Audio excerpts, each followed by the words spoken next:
Cette présentation est la restitution d'une semaine intensive de travail menée par les étudiants de Master 1 de l'École d'architecture de Nancy dans le cadre du parcours Ville et Territoire.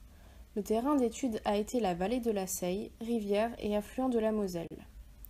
La première partie du travail a été de parcourir le territoire de la Seille et de rencontrer les acteurs de ce territoire.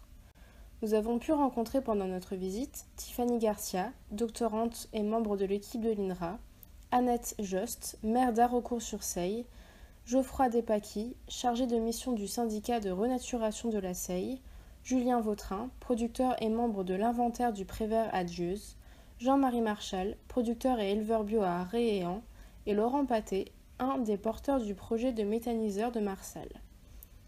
Nous avons également par la suite pu profiter de l'expérience de Catherine Mignolet et de Fabienne Barato, tous deux chercheurs de l'INRA travaillant sur le projet Astral, puis d'Alexis Janel, architecte, et de Pierre Becker du CAUE 54. Nous avons été accompagnés tout au long de la semaine par nos enseignants Marc Verdier, Vincent Bradel, Gwenaëlle Zunino et Alexis Janel. Lors de notre visite sur le terrain, nous avons pu dégager plusieurs notions clés qui se sont retrouvées dans chacun des projets. On peut noter notamment la notion d'identité, de convivialité ou encore de proximité. Notre territoire de projet se situe à cheval entre deux départements que sont la Moselle et la Meurthe-et-Moselle au nord-est de Nancy. Il s'agit d'un territoire de transition et d'expérimentation.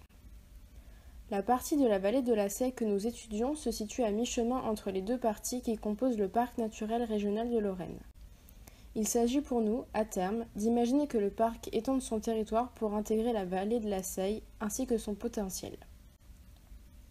Pour démontrer le potentiel que possède la vallée de la Seille, nous avons décidé de la confronter à 4 autres territoires emblématiques de la Lorraine.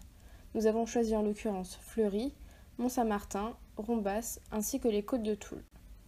Le premier exemple est une zone pavillonnaire qui se situe à côté de Longwy, à Mont-Saint-Martin. Ce territoire a subi de nombreuses transformations au cours de l'histoire, notamment avec une arrivée massive de lotissements. Le second exemple est Rombas, une ville marquée par une activité industrielle. Les petits noyaux de villages situés au bord de la Moselle ont disparu au cours de l'histoire pour laisser place à une ville industrielle.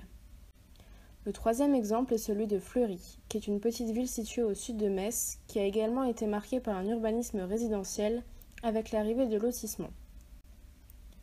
Le cœur historique de Fleury est entre guillemets noyé par les lotissements aux alentours pour ne plus voir que ceux-ci. Le quatrième et dernier exemple est celui des côtes de Toul. À l'inverse des trois premiers exemples, il s'agit ici d'un territoire qui a su préserver au maximum sa forme originelle pour en tirer ses avantages. Par ces 4 exemples, nous avons souhaité montrer que la Seille est un morceau de campagne préservé dont il faut tirer les avantages, tout comme le territoire des côtes de Toul, à l'inverse de territoires comme Mont-Saint-Martin, Rombas ou Fleury. Durant notre visite de terrain, nous avons pu constater que la Seille n'était pas du tout mise en valeur, et même cachée. Sur ces photos prises sur place, nous voyons bien que les habitants ne font plus attention à elle. Elle est tantôt inaccessible, tantôt invisible, et même très souvent polluée et dégradée. Et pourtant, elle constitue une véritable richesse pour la région. Elle abrite un écosystème florissant avec notamment la présence de colibris cendrés et nous offre, de l'Étricourt à Brain-sur-Seille, d'agréables paysages. Mais la Seille représente également un usage et une ressource eau aujourd'hui oubliée.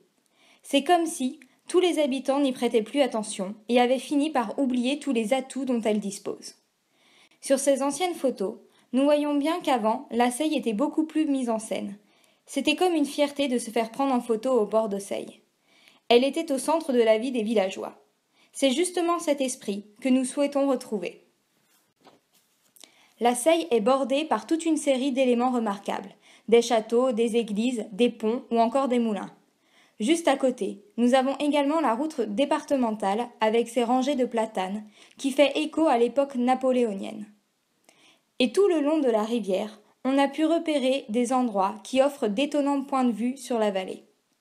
Nous avons également constaté qu'il existe un chemin pédestre rendant accessibles les bords de Seille, mais ce chemin ne s'étend que d'Arey-et-Han à Harmaucourt.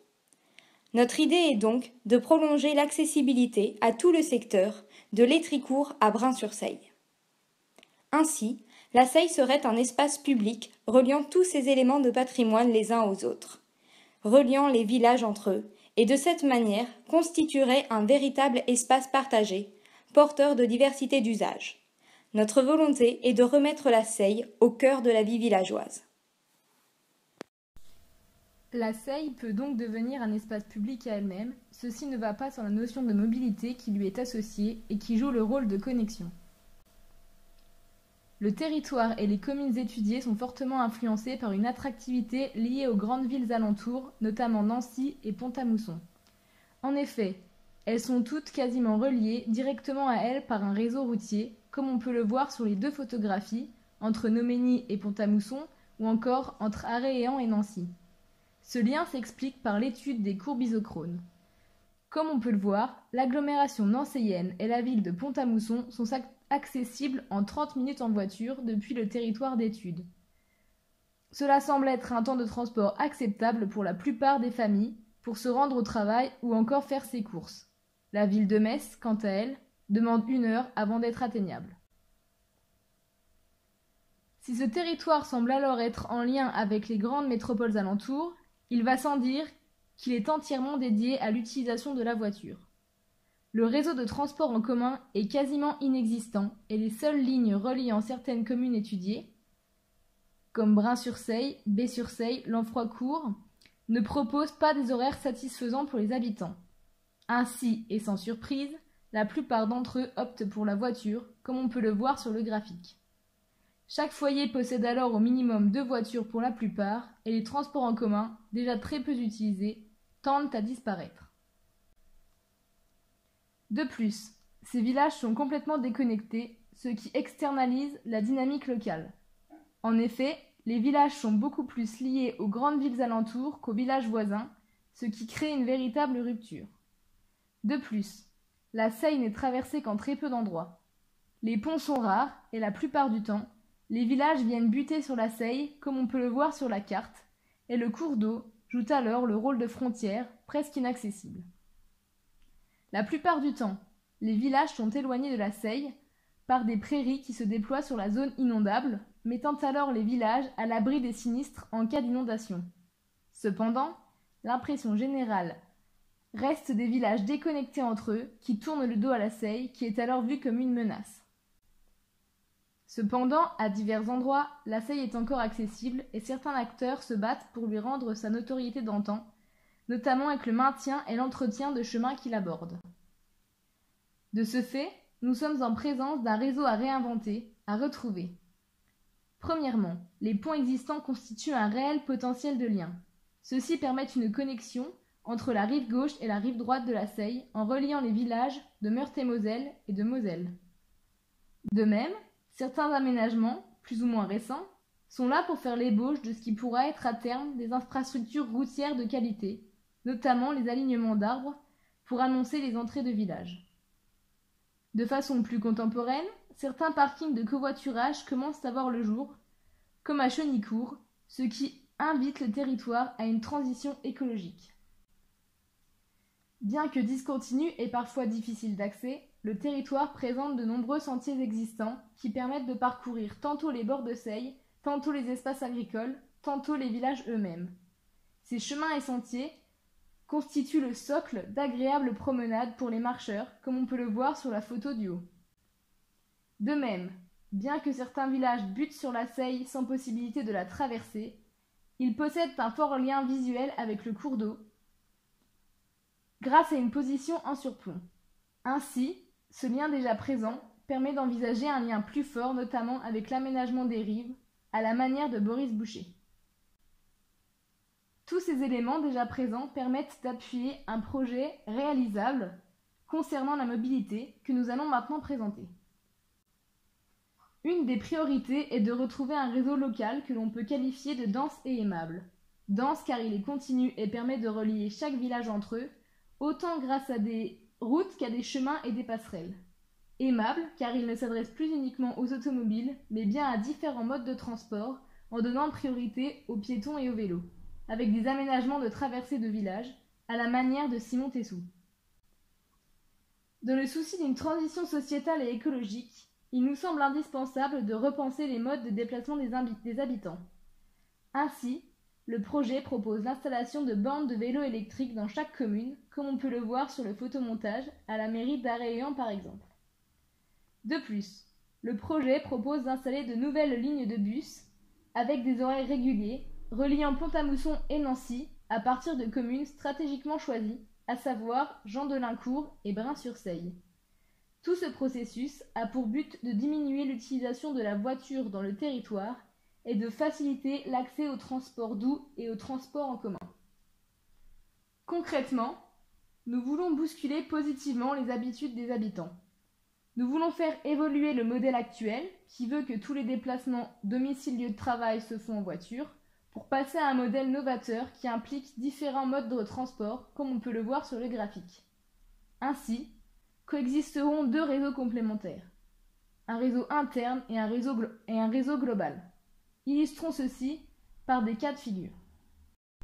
Premier cas, celui de Gwendoline, 37 ans, qui travaille à Pont-à-Mousson et mère de 2 enfants qui sont scolarisés à Jean-Delincourt.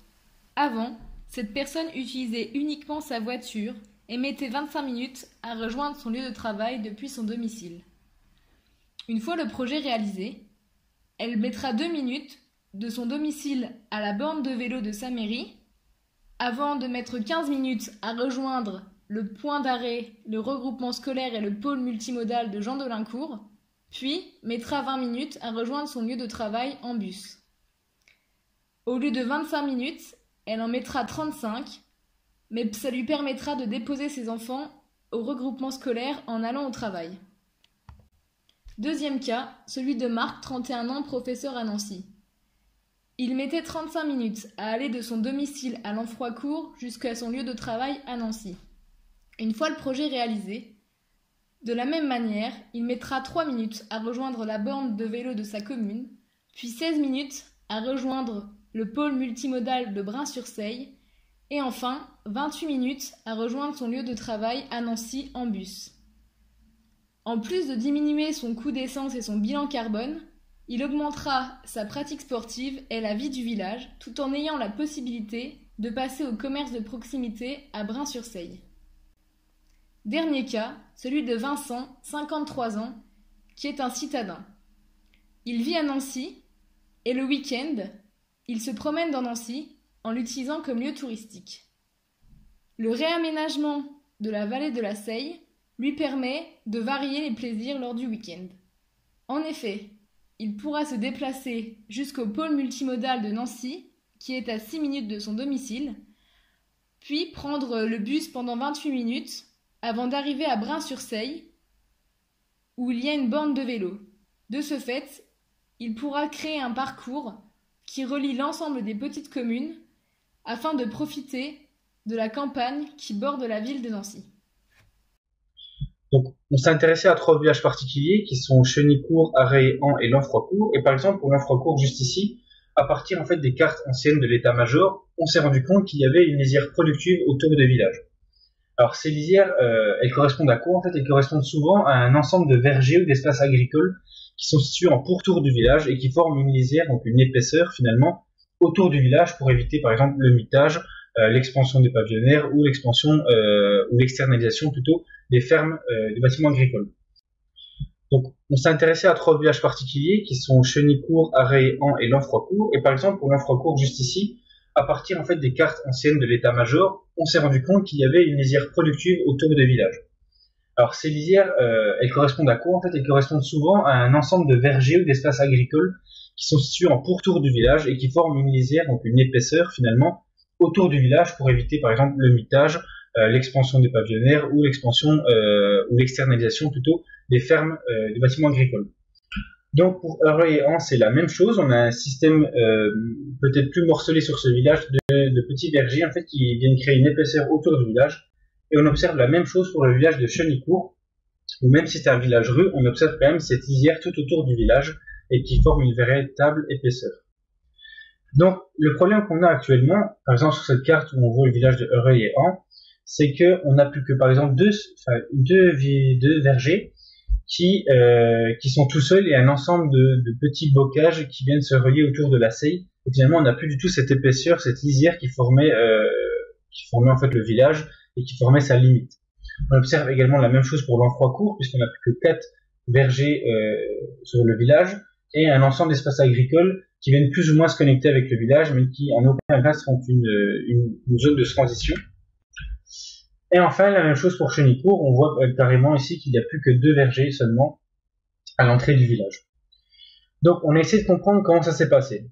Donc par exemple sur cette carte des logiques, on voit en premier temps que avant les fermes et les habitations étaient côte à côte, donc au centre du village, et finalement au niveau de la silhouette, on avait quelque chose de très uniforme, avec seulement par exemple le clocher qui peut ressortir au loin, et la lisière formait une sorte d'épaisseur autour du village, comme on voit sur la coupe, qui venait créer la transition entre les grands espaces agricoles et le village. Aujourd'hui, qu'est-ce qui se passe? On a une logique d'externalisation des bâtiments agricoles, c'est-à-dire que les bâtiments en fait, se déplacent à l'extérieur du village pour avoir par exemple plus de terrain. On a également la même chose au niveau des habitations, puisqu'on voit des lotissements se créer au niveau des pavillons par exemple. Et ce qui se passe au niveau de la silhouette, c'est qu'elle est complètement troublée, puisque les grandes masses des bâtiments agricoles viennent cacher l'ancien village, donc on n'arrive plus forcément à identifier les villages en tant que morphologie urbaine.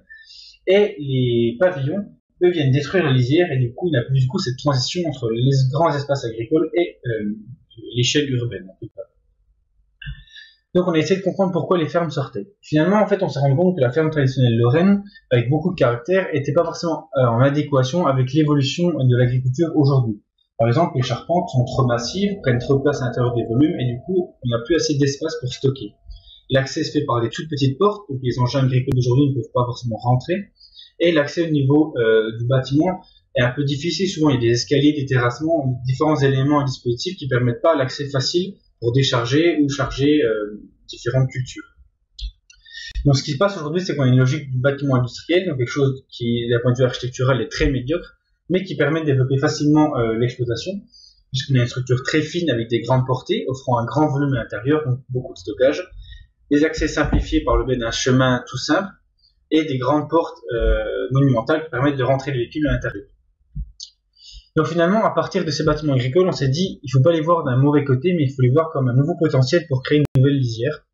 Donc par exemple, ici, sur cette carte de Harel et Han, on a décidé de recréer cette lisière à partir des fermes. En fait, les fermes, ici en rouge, viennent ponctuer le pourtour des villages, donc on s'est servi de ces points-là comme clé d'articulation pour créer différents espaces qui peuvent être des zones humides, des zones agricoles alternatives, par exemple la polyculture ou permaculture, également des zones de verger comme on voyait dans l'ancien temps.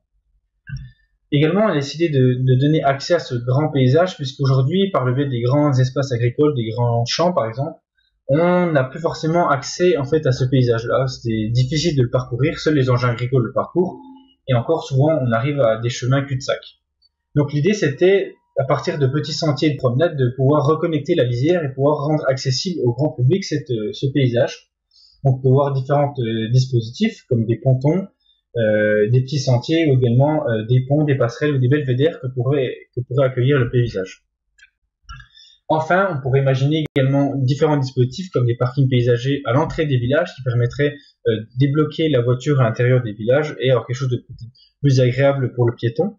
Également dessiner différents points de vue qu'on pourrait retrouver sur différents villages avec un système de dispositifs par exemple en acier corten qui pourrait servir de parcours touristique par exemple. Donc finalement, qu'est-ce qu'on a fait? C'est qu'on a réinitialisé la lisière productive en ajoutant différents espaces de verger de production agricole qui rendent au niveau de la silhouette un peu la silhouette qu'on avait dans l'ancien temps, c'est-à-dire qu'on y a caché par exemple les habitations et les bâtiments agricoles, et on vient recréer cette épaisseur productive donc directement pour les villages comme zone de transition entre les grands espaces agricoles et l'espace urbain. Et enfin, en quatrième temps, on a rendu, on va dire, plusieurs usages à cette lisière qui n'est plus non seulement productive comme dans l'ancien temps, mais maintenant il peut permettre par exemple le développement, le parcours aussi des habitants, puisqu'on a différents dispositifs de sentiers, promenades et parcours touristiques qui pourraient être mis en avant au travers de cette lisière.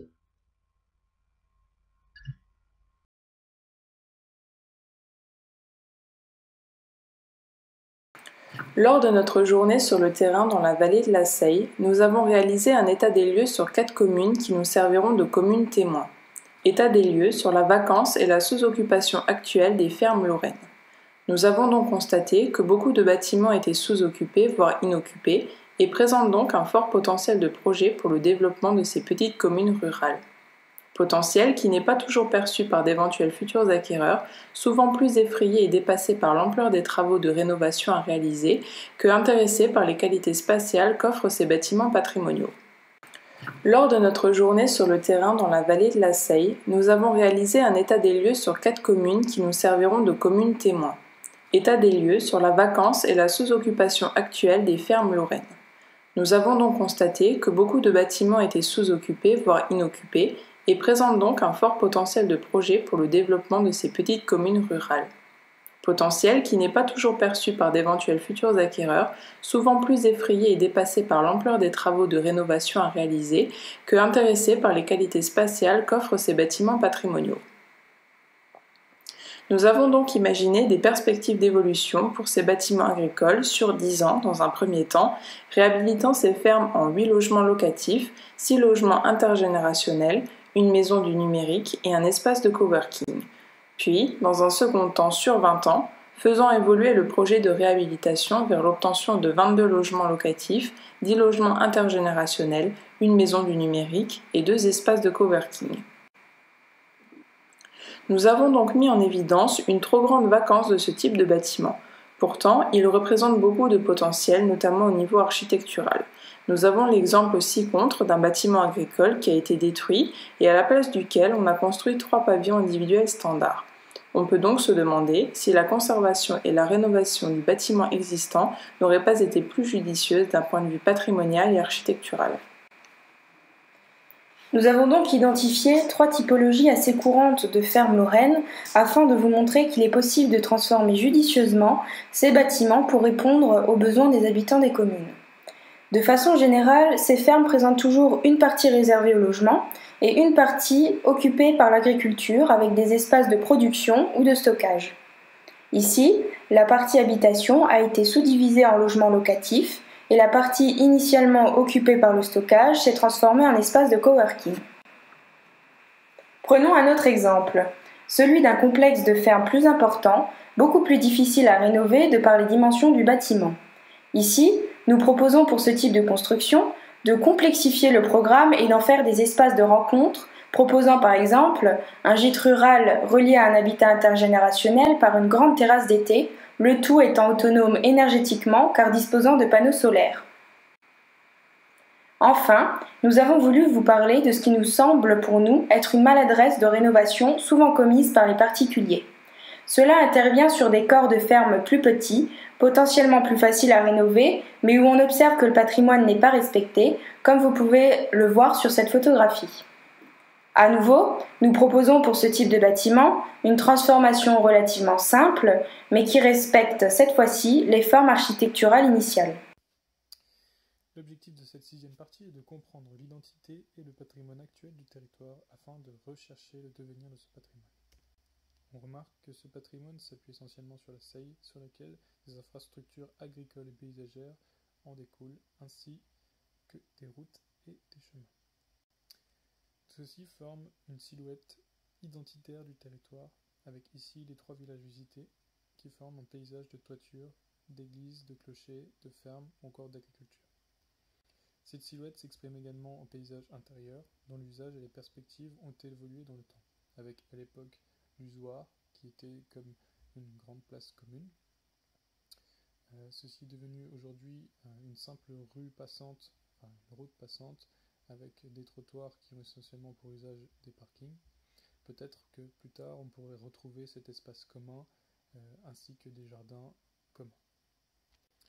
L'un des points clés du patrimoine et du territoire, ce sont les églises, qui aujourd'hui représentent plus une charge économique car elles sont sous-exploitées, hormis une sur le territoire. On pourrait alors se demander quel est l'avenir de ce patrimoine en cœur de village. On a alors réfléchi à quelques reconversions, comme par exemple en espace de coworking qui rassemblerait des travailleurs indépendants ou des entrepreneurs, en grand restaurant afin de promouvoir l'agriculture locale, en marché couvert afin de rassembler les agriculteurs locaux, de créer du circuit court ainsi que de faciliter la vente directe.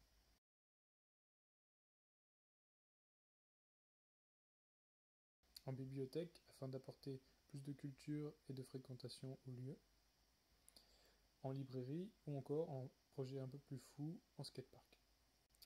Enfin, quel pourrait être le territoire de demain, la silhouette de demain, avec de nouveaux repères liés à la transition énergétique, à la transition sociétale portée par les habitants, comme avec cette éolienne financée par des habitants.